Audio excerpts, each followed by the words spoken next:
नमस्कार, आपके साथ मैं हूं ऋतिक सविता। स्वागत है आपका एसपीएन 9 न्यूज के इस खास प्रोग्राम में। दर्शकों, आपको पता है कि बीजेपी पार्टी का कोई बड़ा नेता अडानी को लेकर चुप्पी नहीं तोड़ रहा है, लेकिन ऐसा क्या हो गया कि निर्मला सीतारमण ने एलआईसी और अडानी को लेकर खुलासा कर दिया। क्या निर्मला सीतारमण अडानी को जो है बचाने का प्रयास कर रही हैं या फिर अडानी पर शिकंजा कस रही हैं? क्योंकि लगातार देखा जाए तो 2024 का लोकसभा चुनाव नजदीक है, जहां विपक्ष एकजुट हो गया है अडानी के मुद्दे को लेकर। वहीं ये देखा जा रहा है कि जेपीसी की जांच तो होगी, चाहे कुछ भी हो जाए। आपको बता दें कि रिपोर्ट हमारे सामने, रिपोर्ट क्या कुछ कहती है। अडानी ग्रुप में एलआईसी के कर्ज और निवेश पर हाल में ही काफी चर्चा हुई। इसकी वजह यह है कि अमेरिका की short selling firm Hindenburg research की 24 जनवरी को आई एक रिपोर्ट के बाद अडानी ग्रुप के शेयरों में एक महीने से भी अधिक समय तक जो है भारी गिरावट देखने को मिली। आपको बता दें कि फाइनेंस मिनिस्टर निर्मला सीतारमण ने सोमवार को बताया कि पिछले 3 महीने के दौरान अडानी ग्रुप की कंपनियों को दिए गए एलआईसी के कर्ज में गिरावट आई है। सीतारमण ने लोकसभा में एक लिखित जवाब में बताया कि अडानी ग्रुप की कंपनियों में एलआईसी का डेट एक्सपोजर 31 दिसंबर 2022 को 6,347 करोड़ रुपए था, जो 5 मार्च को 6,183 करोड़ रुपए रह गया। आगे क्या कहती है वित्त मंत्री ने बताया कि Adani ports and special economic zone के पास सबसे ज्यादा 5,388.60 करोड़ रुपए का एक्सपोजर है। इसी तरह अडानी पावर मुंद्रा के पास 266 करोड़ रुपए का, Adani power Maharashtra limited phase 1 के पास 81.60 करोड़ रुपए, Adani power Maharashtra limited phase 3 के पास 254.87 करोड़ रुपए, रायपुर एनर्जी लिमिटेड के पास 145.67 करोड़ रुपए और रायगढ़ एनर्जी जनरेशन लिमिटेड के पास 45 करोड़ रुपए का एक्सपोजर है। सीतारमण के साथ ने यह भी कहा कि 5 सरकारी जनरल इंश्योरेंस कंपनियों ने अडानी ग्रुप की किसी भी कंपनी को लोन नहीं दिया है। यानी कि कहीं ना कहीं अडानी को बचाने का प्रयास यहां पर किया जा रहा है। इस रिपोर्ट को आपने सुना, इसमें कितनी हकीकत है, कितनी सच्चाई, उसको राहुल सर से जानेंगे। लेकिन इस खबर को पूरा करेंगे कि फाइनेंस मिनिस्टर ने आगे क्या कहा। उन्होंने कहा कि सरकारी बैंकों के मुताबिक अडानी ग्रुप को लोन प्रोजेक्ट्स की वायबिलिटी, कैश फ्लो अनुमान, जोखिम आदि फैक्टर्स को ध्यान में रखकर जारी किया गया। अडानी ग्रुप के शेयरों में गिरावट के कारण इन कंपनियों में एलआईसी के इन्वेस्टमेंट की कीमत निगेटिव में चली गई थी। इससे एलआईसी के निवेश पर सवाल उठने लगे थे। हालांकि हाल में ग्रुप के शेयरों में तेजी आई है। राहुल सर, मैंने आपको एक रिपोर्ट पढ़ के सुनाई जिसमें साफ तौर पर देखा कि जब अडानी ग्रुप के शेयरों में तेजी आई है तब यहां पर निर्मला सीतारमण अपनी चुप्पी तोड़ती हैं।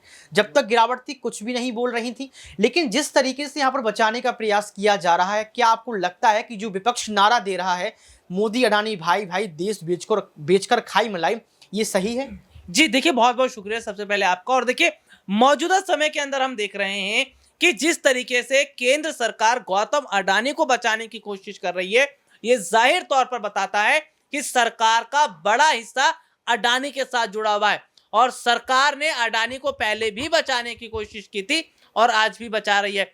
एक वक्त में नरेंद्र मोदी जब गुजरात के सीएम थे, उस वक्त गौतम अडानी के जेट से वो आया जाया करते थे।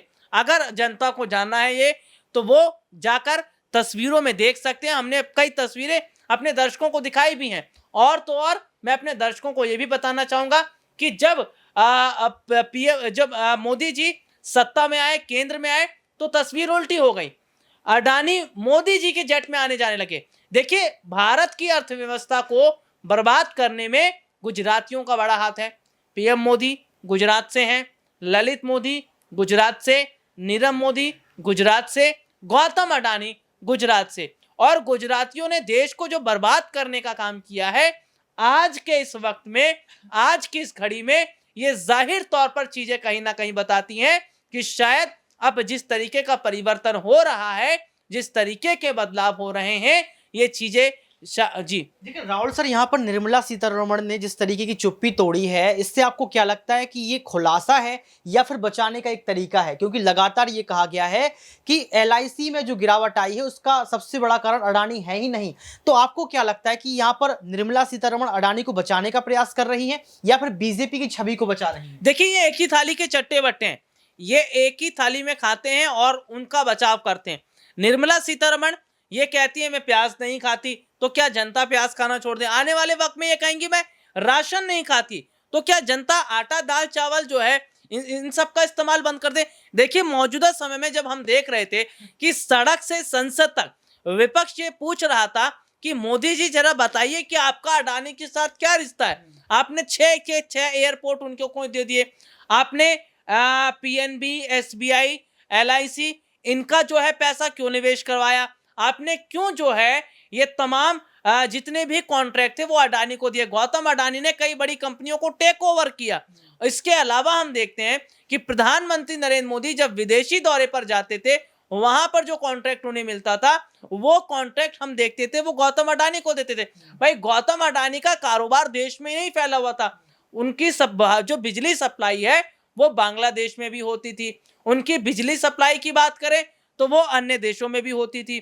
उनकी कई कंपनियां अमेरिका में थी, ऑस्ट्रेलिया में थी, फ्रांस में थी, बांग्लादेश में थी, नेपाल में थी। तो सीधे तौर पर हम देख रहे हैं कि ये प्रधानमंत्री नरेंद्र मोदी की तो मेहरबानी है। राहुल सर, एक सवाल मैं लेना चाहूंगा कि सुप्रीम कोर्ट में पूरा मामला पहुंच चुका है। सुप्रीम कोर्ट ने सेबी को 2 महीने का वक्त दिया है कि आप जांच कीजिए और उस जांच की जो रिपोर्ट है उसको तैयार करके पेश कीजिए।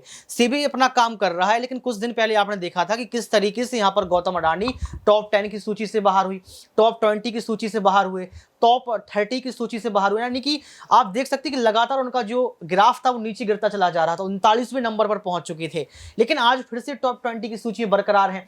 इस तरीके से एकदम से उठ जाना, शेयर में एकदम बढ़ोतरी हो जाना, इसको आप कैसे देखते हैं? देखिए सरकार का खेल है, और जिस तरीके से हम देख रहे हैं कि भाई गौतम अडानी पर सरकार मेहरबान है। गौतम अडानी की हालत इस तरीके से खराब हुई, और कोई जो है बिजनेसमैन होता वो देश छोड़कर भाग जाता, फरार हो जाता, क्योंकि जिस तरीके का अरबों खरबों रुपए का लोन उनके सर पर था। देखिए मुझे ऐसा लग रहा है कि गौतम अडानी को दोबारा मजबूत करने की कोशिश की जा रही है। क्यों? क्योंकि सरकार को चुनाव में पैसे चाहिए। भाई पैसे कहां से आएंगे? बड़े बिजनेसमैन के तौर पर आएंगे। देखिए मैं थोड़ा सा जिक्र करना चाहूंगा अमूल कंपनी का। अभी कुछ पहले एक रिपोर्ट सामने आई जिसमें अमूल कंपनी ने 2 रुपए बढ़ा दिए। भाई महीने भर के अंदर इन्होंने कभी 1 रुपए, 2 रुपए, 2 रुपए, 1 रुपए इस तरीके से बढ़ाए। तो हम ये देख रहे हैं कि गुजरातियों पर सरकार सबसे ज्यादा मेहरबान रही है। गुजराती ही जो है बिजनेसमैन वो सरकार को पैसा देते हैं, उस पैसे का इस्तेमाल ये लोग रैली में करते हैं, चुनाव में करते हैं। जी बयान आपने सुना होगा, राहुल गांधी ने कहा था कि हमारे देश को चलाने का काम देश के प्रधानमंत्री नहीं कर रहे हैं, मोदी नहीं अपितु यहाँ पर अडानी और अंबानी कर रहे हैं। क्या आप इस बयान से सहमत है? क्या यही हकीकत, यही सच्चाई है? जी बिल्कुल, मैं उनके बयान से सहमत हूं, क्योंकि हम ये देखते हैं कि भाई ये जो सरकार है इन्होंने कभी भी मुद्दों पर बात नहीं की। मोदी सरकार ने अर्थव्यवस्था पर बात नहीं की, जीडीपी पर कभी बात नहीं की, इन्होंने कभी भी युवाओं पर बात नहीं की, इन्होंने कभी सुरक्षा पर बात नहीं की, भारत के मुद्दों पर बात नहीं की।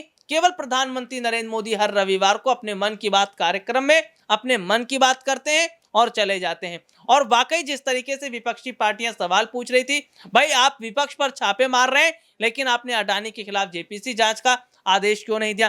तो ये देखा जा रहा है कि सत्ता पक्ष, देखिए प्रधानमंत्री नरेंद्र मोदी क्या कहते हैं, ना खाऊंगा ना खाने दूंगा, वो चीज आज मिथ्या दिखती नजर आ रही है।